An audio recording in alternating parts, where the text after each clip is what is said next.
Ini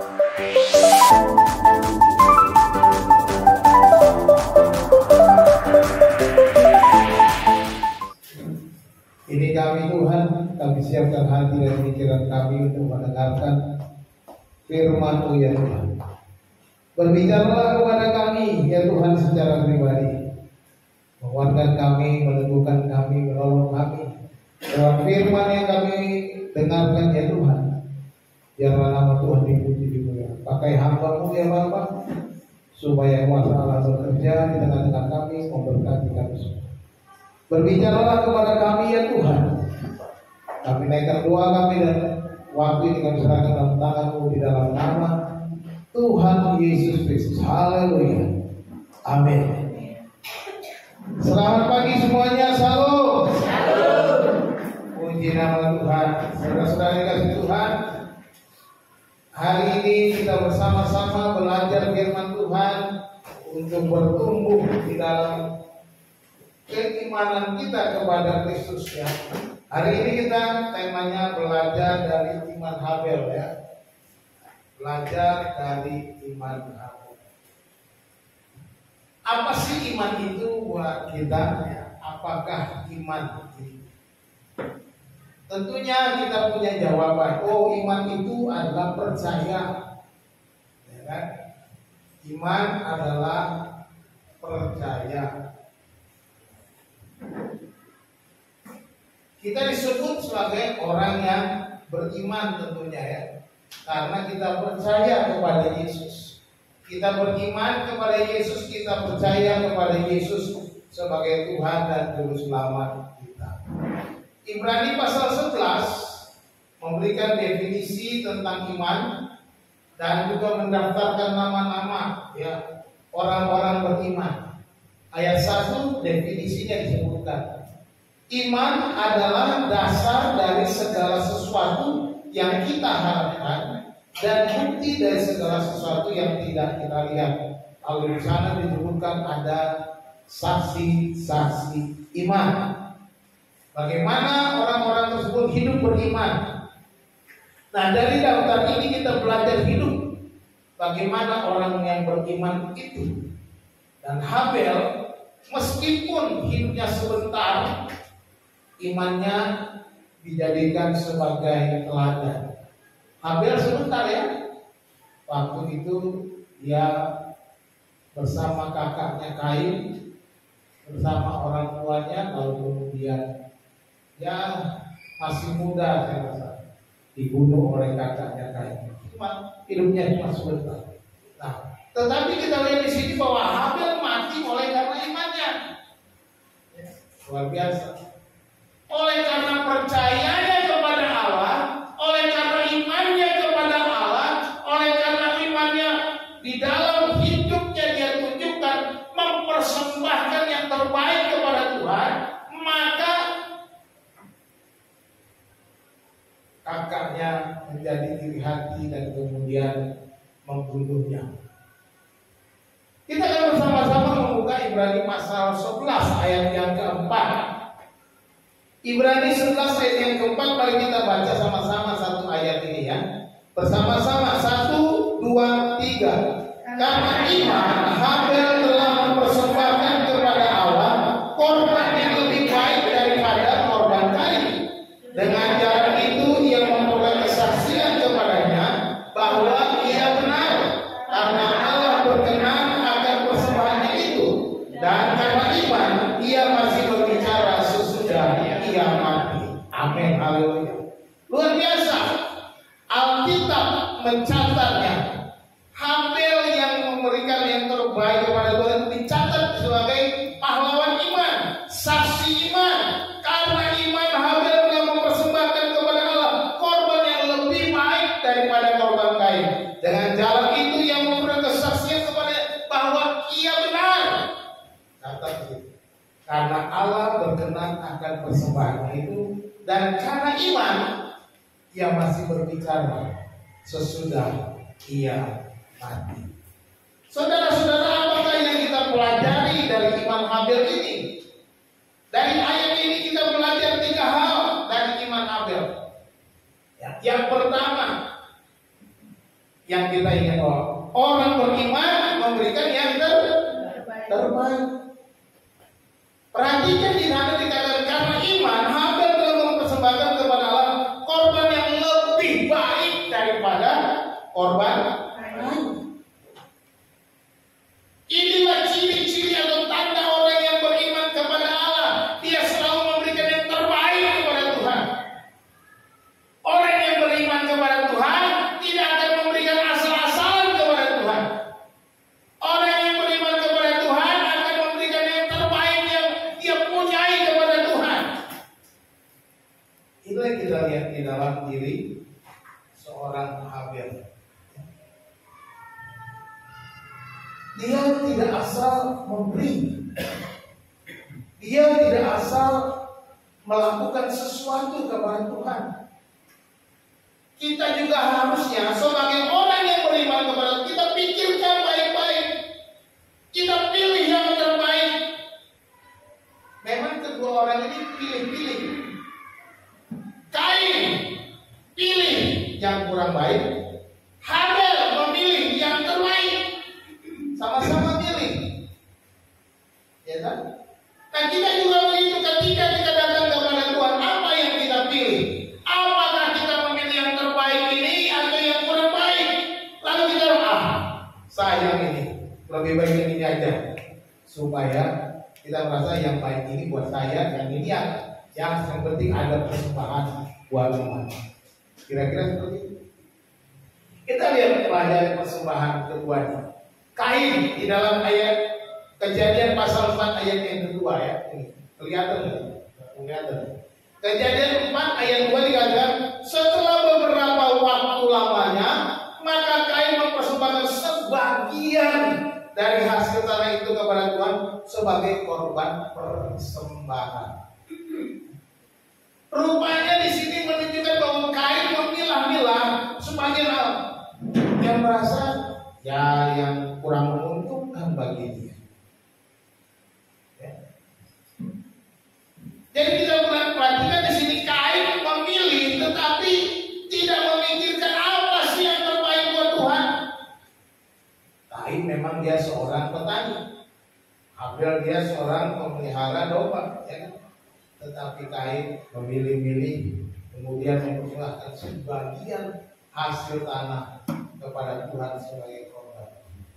Sedangkan Habel di dalam ayat yang keempat dikatakan, Habel juga mempersembahkan korban persembahan dari anak sulung kambing dombanya, yakni lemak-lemaknya, maka Tuhan memindahkan Habel dan korban persembahannya itu. Perhatikan.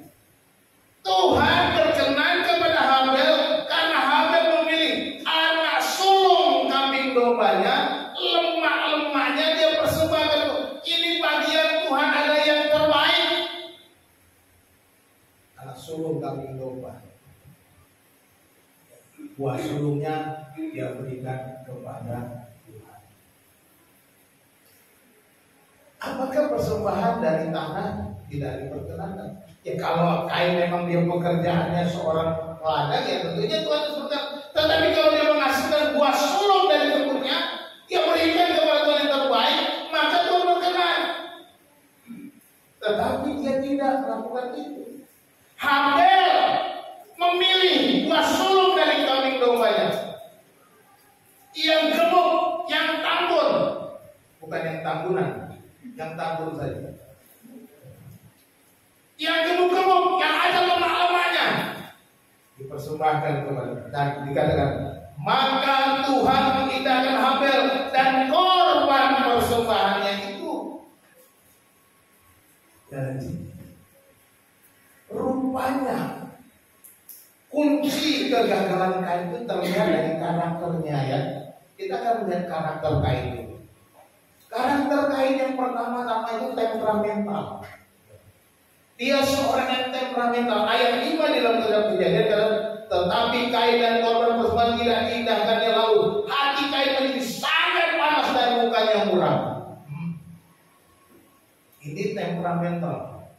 Ketika dia tahu persembahannya tidak diterima, dia panas hati, mukanya muram, dia marah, dia kecewa, kalau marah kepada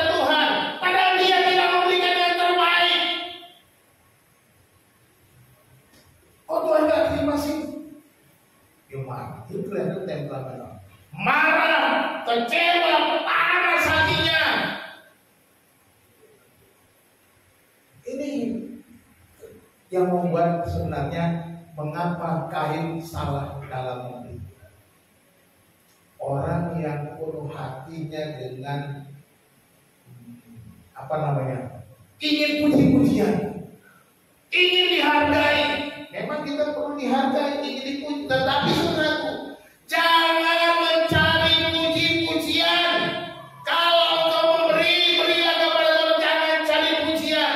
Kalau engkau memberi, jangan engkau mencari hormat. Kalau engkau memberi, jangan engkau mencari kemuliaan bagi dirimu sendiri. Kalau itu, maka kamu akan murah. Kamu akan panas hati seperti Kain. Yang kedua, sifat Kain itu dikuasai daging. Nah, ayat 6 sampai 8 disebutkan firman Tuhan kepada Kain. Nah, Tuhan sudah datang kepada Kain. Dia berfirman, mengapa hatimu panas dan mukamu muram? Tuhan sudah tanya kepada dia, apakah kamu tidak akan berseri jika engkau berbuat baik? Tuhan sudah itu kan. Bukankah kamu akan berseri, bergembira, sukacita kalau kamu berbuat baik? Tadi kan, tetapi jika engkau tidak berbuat baik, dosa sudah mengintip di depan pintu. Ia sangat menggoda engkau, tetapi engkau harus berpuasa atasnya. Tuhan sudah peringatkan, hati-hati Kain. Dosa sedang mengintip engkau di depan pintu. Dosa sedang siap-siap menyergap engkau. Dosa sedang siap menerkam engkau, menggoda engkau, dan engkau berpuasa. Ini harus hati-hati kita. Setiap hari dosa itu usaha menguasai kita. Tetapi Tuhan mengatakan Kain, kau harus berpuasa atas itu. Kata Kain akhirnya kepada Habel, sesudah dengar firman Tuhan, sudah diperingatkan Tuhan bahwa hati-hati terhadap dosamu, hati-hati dengan daginganmu. Malah dia bilang apa kepada adiknya? Malah bilang kita pergi ke Padang. Bukan ke Padang di Sumatera Barat, bukan. Ya, dia pergi ke Padang, arti ke Padang mungkin Padang Gurun, Padang Rumput, ke Padang. Ya, ketika mereka ada di Padang, tiba-tiba Kain memukul Habel adiknya, lalu membunuh dia. Kedagingan. Sudah diperingatkan, sudah diberitahu, tetapi dia tetap panas hati. Dia tetap mengikuti dagingnya. Dia tetap mau membunuh adiknya. Emang salah adiknya apa? Nggak ada kan salah adiknya. Ini masalah memberi persembahan masing-masing. Masakan si Rahel memberi persembahan, lalu si Ribka memberi persembahan, lalu si Rahel marah sama si Ribka? Apa urusannya? Kalau persembahanmu diterima bukan karena si Ribka, tapi memang kamu tidak diterima Tuhan. Itu kira-kira ini. Tidak ada urusan. Kain tidak ada urusan dengan Habel soal persembahan. Tetapi hatinya iri, panas. Gara-gara adikku dikasih yang bagus-bagus, aku jadi nggak diterima. Tuhan sudah bilang, kenapa kamu muram, hatimu panas? Mengapa? Saudara dikasih Tuhan. Kalau ada orang yang memberi yang terbaik itu tidak perlu iri hati. Kalau ada orang memberikan banyak yang perlu iri hati. Tetapi lihat hatimu. Apakah engkau juga membawa dengan hati yang tulus? Apakah engkau membawa dengan hati yang rela? Apakah engkau membawa dengan hati penuh sukacita? Apakah engkau membawa untuk memuliakan nama Tuhan? Atau memuliakan dirimu? Ini pertanyaan yang harus kita jawab ketika kita datang membawa persembahan kepada orang beriman. Pastilah memberi yang terbaik. Kalau kita berkata saya orang beriman kepada Yesus, berikan yang terbaik buat Yesus. Berikan semua yang terbaik, yang paling baik yang kau punya untuk Tuhan. Itu yang harus kita berikan. Jangan setengah hati. Dan kalau engkau tidak dipuji, tidak masalah, sebab Tuhan sudah siap memuji engkau. Nggak perlu pendetamu memuji. Oh haleluya, kau persembahan banyak kali ya. Luar biasa, semoga kau diberkati. Kupingmu tambah besar, kepalamu tambah besar. Jangan sombong. Iblis sedang memintai kita. Hati-hati. Lebih baik ketika kita memberi. Nggak perlu. Maka Yesus katakan, kalau kau memberi tangan kananmu, tangan kirimu nggak boleh tahu. Artinya tidak usah kita cari puja-puji. Artinya kita tidak perlu mencari hormat atas apa yang kita berikan kepada Tuhan. Berikan yang kepada. Tuhan Yesus bercontoh persembahan janda miskin itu. Ya. Seorang janda miskin datang ke rumah Tuhan membawa persembahan. Dalam Markus 4:3 Yesus mencatat, maka dipanggilnya murid-muridnya dan berkata kepada mereka, aku berkata kepadamu sesungguhnya janda miskin ini memberi lebih banyak daripada semua orang yang memasukkan uang ke dalam peti persembahan. Padahal janda miskin itu memberi cuma 2 peser. Uang paling kecil zaman dulu. Begitu masukkan kotak persembahan bunyinya kleting gitu. Saudara coba masukkan koin nanti ke depan, yang lain bawa uang kertas, yang bunyinya beda. Yang kertas ada bunyi, tapi yang koin kletek. Ya kan? Tapi Yesus bilang apa? Sesungguhnya janda miskin memberi lebih banyak. Kenapa? Sebab dia memberi seluruh hidupnya, semua yang dia punya. Sekalipun cuma 2 peser, tapi itu yang ada padanya. Semuanya diberikan kepada Tuhan. 100%. Dengan kata lain, kalau dia pulang, dia sudah nggak ada apa-apa lagi.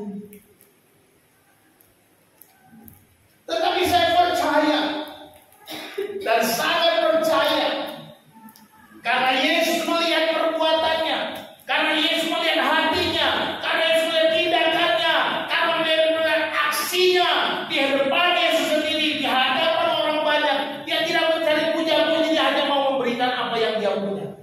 Dan saya percaya pemeliharaan Tuhan terus terjadi atasnya. Amin. Demikian juga kita, kalau kita datang kepada Tuhan beri yang terbaik, percayalah bahwa pemeliharaan Tuhan, penjagaan Tuhan, Dia akan mencukupkan apa yang kau perlukan, Dia akan menyediakan apa yang kau perlukan, Dia akan memberikan apa yang kau perlukan dalam setiap kehidupan. Berikan yang terbaik. Tidak perlu iri hati, tidak perlu panas hati. Ya, hati-hati, jangan seperti Kain, temperamental, marah karena nggak dapat pujian. Oh Pak Pendeta, oh ini nyumbang banyak, tapi gua nggak pernah dipuji, bilang terima kasih.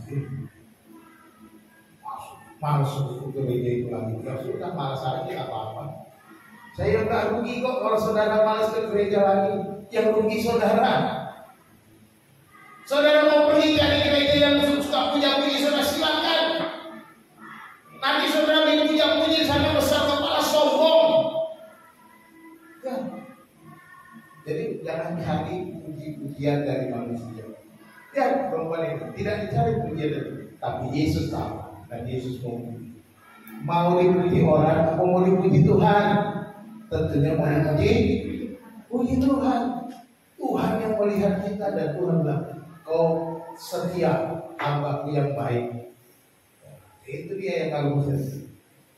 Jadi orang beriman harus memberikan persembahan yang terbaik. Jangan lupa ya. Jadi jangan bawa persembahanmu asal-asalan. Ya, sekali lagi, asal-asalan gimana? Mau pergi gereja, kasih persembahan. Ada uang sobek dengan uang nggak sobek, saudara, ya udah uang sobek aja lah. Yang nggak sobek, apa bedanya sih? Itu kan soal hati juga. Kan uang sobek, saudara bisa perbaiki, lalu saudara bisa pakai tetap aja. Di situ, tapi janganlah yang sobek-sobek, yang lecet-lecet, apalagi udah sobeknya udah tinggal, sudah hilang angkanya satu, saudara kasih, bagaimana gitu? Ya. Beri yang terbaik. Saudara pilih-pilih. Jangan sampai saudara memberikan asal-asal. Yang kedua, orang beriman itu berkenan kepada Allah. Wah. Orang beriman itu berkenan kepada siapa? Kepada Allah. Perhatikan ayat yang keempat tadi, Ibrani surah 4, ya. Dengan jalan itu ia memperoleh kesaksian kepadanya. Dia mendapatkan kesaksian. Siapa yang membawa kesaksian? Allah sendiri, bahwa ia benar. Persembahan Habel, karena dia memberikan yang terbaik, dia dinyatakan benar. Dan dikatakan karena Allah berkenan akan persembahannya itu. Jadi perkenanan Allah akan persembahan Habel menunjukkan dia benar.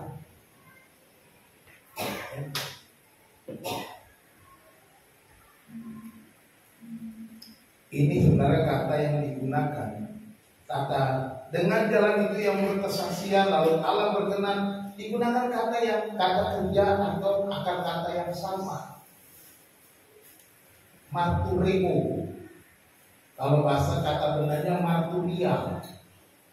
Ya, marturimu itu harus bersaksi. Ya, dengan jalan itu yang berkesaksian kepadanya. Ya. Jadi Allah menyaksikan itu bahwa dia benar dan Allah berkenan, kata Allah bersaksi sendiri bahwa dia benar. Allah bersaksi bahwa persembahannya itu adalah yang benar, yang berkenan kepada Tuhan. Jadi jangan engkau memberikan asal-asal, tapi apakah itu berkenan kepada Tuhan atau tidak, itu kau pikirkan baik-baik.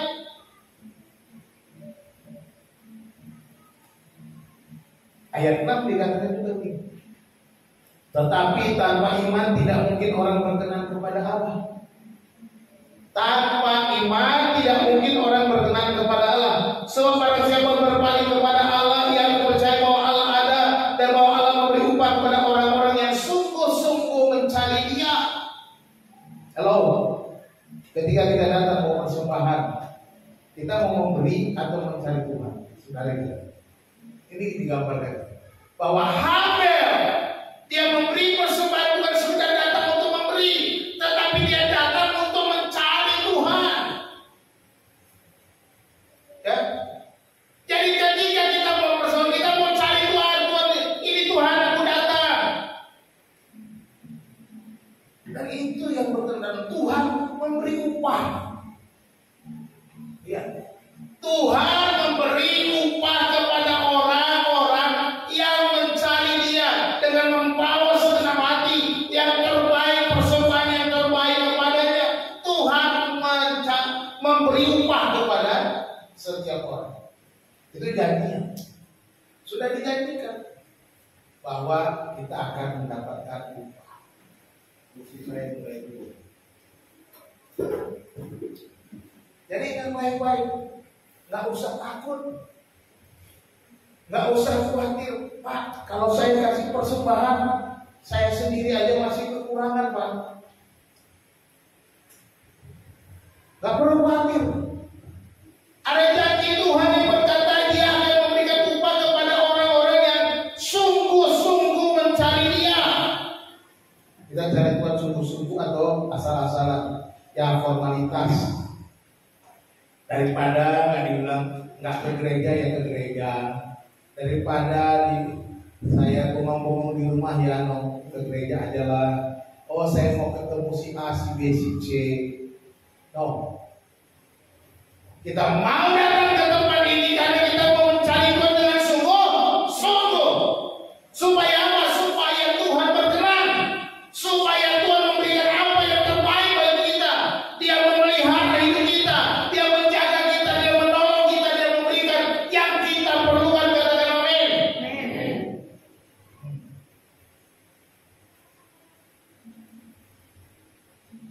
Ada satu kutipan yang saya buat di sini. Ini suatu kutipan disebut tujuan hidup berintegritas adalah untuk menyenangkan hati Tuhan, bukan manusia. Ini harus kita ingat. Tujuan hidup yang berintegritas adalah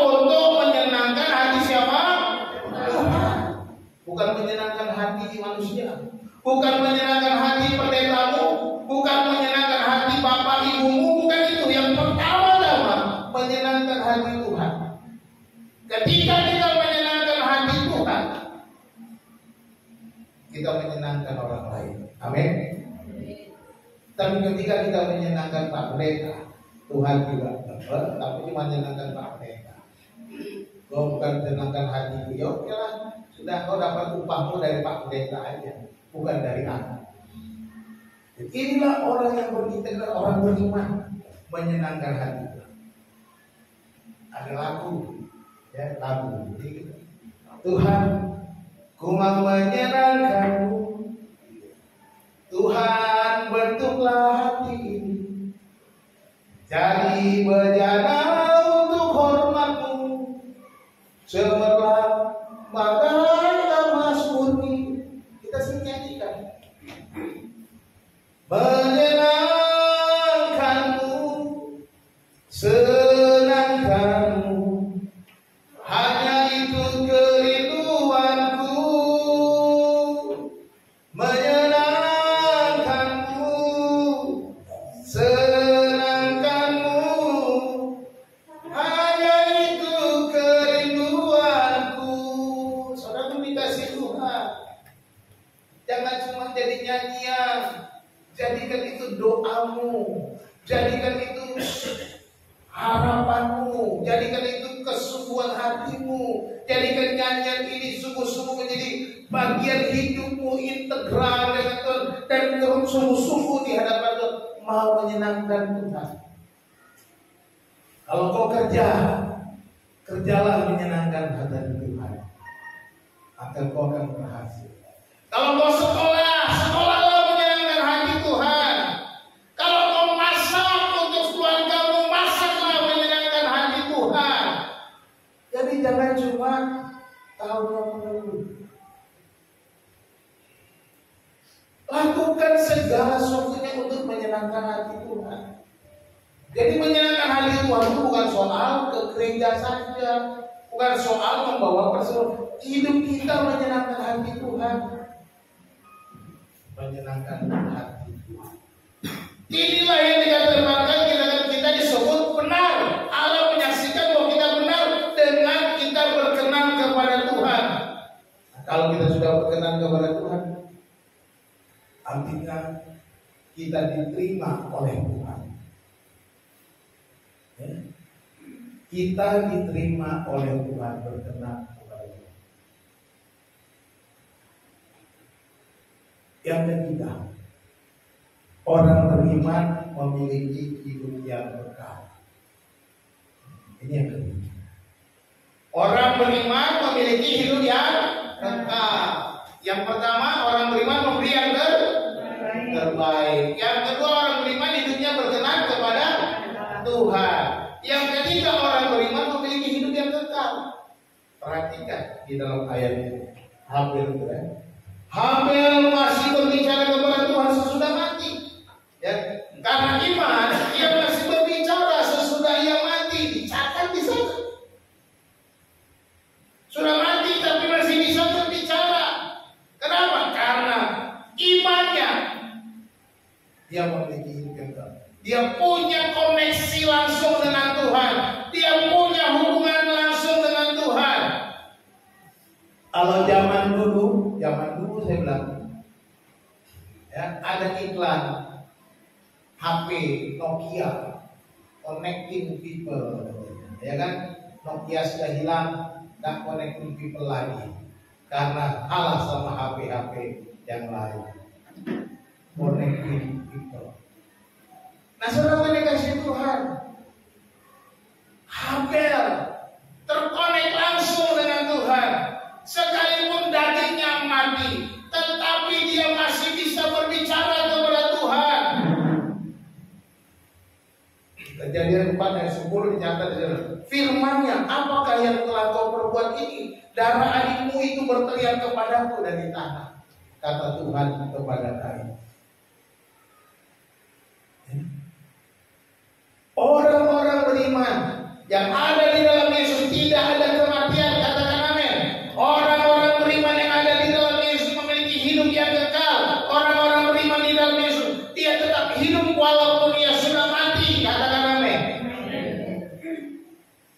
Coba lihat Yohanes 11 ini. Yohanes Yesus ada hidup. Yohanes 11 ayat 25 sampai 26 dikatakan apa? Jawab Yesus, Akulah kebangkitan dan hidup. Barang siapa percaya kepadaku, ia akan hidup walaupun ia sudah mati. Dan setiap orang yang hidup dan yang percaya kepadaku tidak akan mati selama-lamanya. Percayakah engkau akan hal ini? Pada waktu itu Yesus mendapat kabar kalau Lazarus sudah sekarat. Tapi Yesus mengulur-ulur waktu dan akhirnya Lazarus pun mati. Danlah Yesus datang kepada saudara-saudara Lazarus, Marta dan Maria. Guru terlambat, kata Marta. Kalau kau tadi datang ke sini, pastilah Lazarus tidak mati. Tapi Yesus bilang apa? Dia tidak mati, tapi sedang hidup. Bawalah aku ke tempat dia dibaringkan. Sudah 4 hari dikubur, alias sudah pasti mati, sudah pasti bau bangkai. 4 hari. Kalau zaman dulu karena dikuburnya dalam gua-gua, dalam lubang gua, Yesus tahu sebelum dia percayalah kepadaku, akulah kebangkitan dan hidup. Barang siapa percaya kepadaku, ia akan hidup walaupun dia sudah mati. Dan setiap orang yang hidup dan percaya kepada tidak akan mati selama-lamanya. Percayalah engkau akan hal ini, kata Yesus kepada Marta. Gulingkan batunya. Dia teriak, Lazarus, Lazarus, keluar. Si pocong keluar, kan dibungkus ya, jadinya kayak pocong, lompat-lompat lagi ya. Dibuka lah kainnya, hidup ya. Itu baru gambaran kuasa Yesus yang bisa menghidupkan orang mati. Tetapi Yesus sudah menjanjikan bahwa orang yang percaya kepada tidak akan mati selama-lamanya. Habel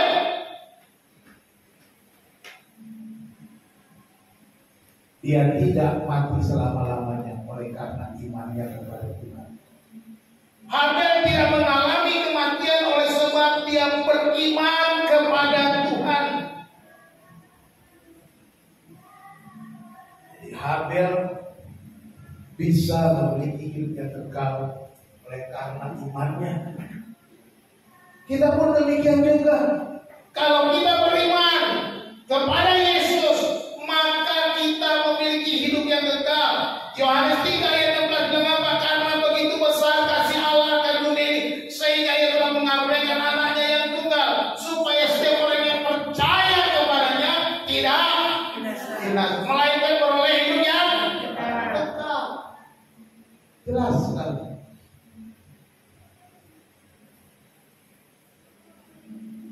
1 Yohanes 5 ayat 12. Barang siapa memiliki anak, ia memiliki hidup. Barang siapa tidak memiliki anak, ia tidak memiliki hidup. Jelas. Siapa yang memiliki Yesus Kristus, dia memiliki hidup yang kekal ini. Siapa yang tidak memiliki Yesus, dia tidak memiliki hidup. Itu saja. Sudah jelas tegas dari firman Tuhan bahwa orang-orang percaya memiliki hidup yang kekal. Habel sudah mati pun berbicara kepada Tuhan. Artinya kalau kita sudah dipanggil dan mati, kita ada bisa berbicara dengan Tuhan, terkoneksi dengan Tuhan, terhubung dengan Tuhan. Kita tidak terpisah dari Tuhan walaupun kita sudah mati. Tidak ada perpisahan dengan Tuhan. Amin. Ya, ada berpisah dengan Tuhan.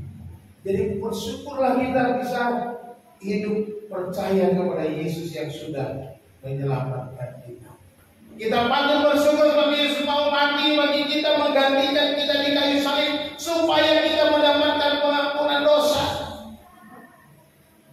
Dan oleh percaya kepada-Nya, percaya akan pengorbanannya, kita mendapatkan hidup yang kekal.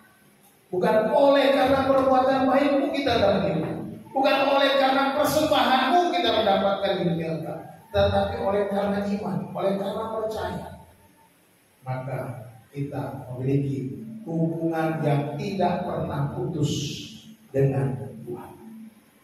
Belajar dari iman Habel. Apa yang kita pelajari yang pertama? Halo, masih ingat? Memberi yang terbaik. Ingat baik-baik. Kalau engkau orang beriman, ketika bawa sesuatu kepada Tuhan, berilah yang terbaik. Jangan asal-asalan. Jangan takut rugi. Jangan takut kekurangan. Ya, Tuhan selalu setia menepati janji. Persembahan apa? Persembahkanlah apa yang ada dari hati yang tulus. Ya. Persembahkanlah segala sesuatu yang Tuhan perkenan. Itu sesuatu yang tulus, dengan penuh sukacita. Kalau Rasul memberi persembahan itu dengan penuh sukacita, sukarela, dengan apa yang ada padamu. Itu memberi persembahan.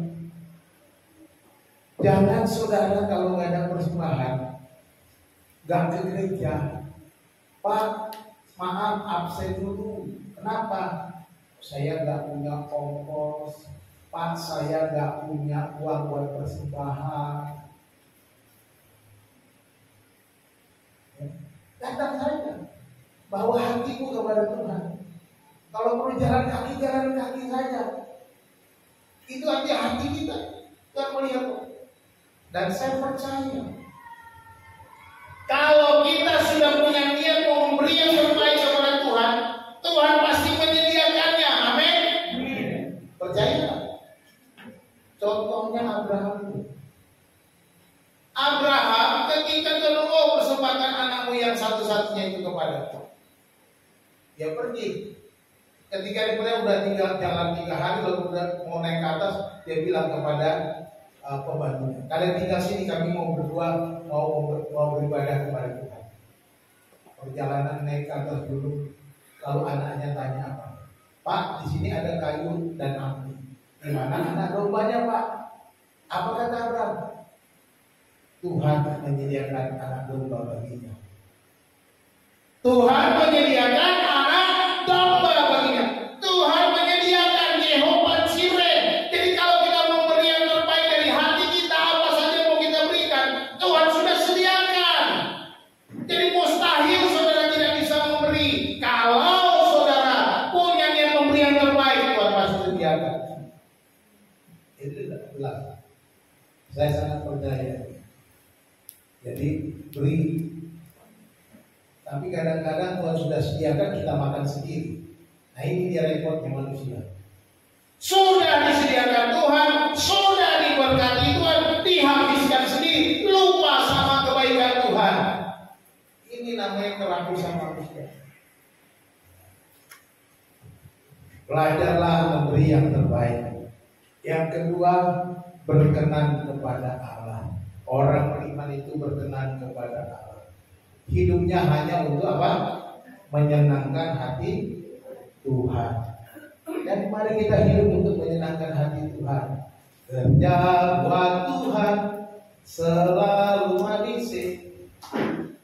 Mari kita lakukan segala sesuatu untuk Tuhan dengan sukacita. Lakukan sebagai persembahan yang menyenangkan hati Tuhan. Persembahkan waktumu, persembahkan hidupmu, persembahkan hartamu, persembahkan apa yang ada padamu yang menyenangkan hati Tuhan. Itu penting. Persembahkan Tuhan. Dan yang ketiga, kita belajar dari iman Habel. Orang beriman itu memiliki hidup yang kekal. Percayalah kepada Tuhan Yesus Kristus agar memiliki hidup yang kekal. Kita harus percaya kepada Yesus. Tidak ada cara lain untuk memiliki hidup yang kekal. Hanya satu, menerima Yesus Kristus sebagai Tuhan dan Juru Selamatnya serta pribadi.